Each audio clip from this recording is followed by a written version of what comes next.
গত শুক্রবার গভীর রাতে মরক্কোর মধ্যাঞ্চলে 6.8 মাত্রার শক্তিশালী ভূমিকম্প আঘাত হানে। ভূমিকম্পটির উৎপত্তি স্থল ছিল মারাক্কেশ শহর থেকে 71 কিলোমিটার দূরে অ্যাটলাস পর্বতমালা এলাকার 18.5 কিলোমিটার গভীরে।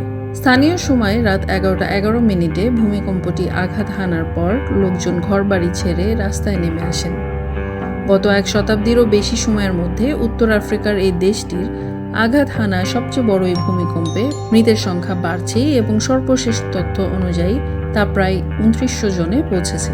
এছাড়া হতাহতদের উদ্ধার সহ জীবিতদের খুঁজে বের করার জন্য মরক্কোর প্রচেষ্টায় যোগ দিয়েছে স্পেন, ব্রিটেন এবং কাতারের অনুসন্ধান দল।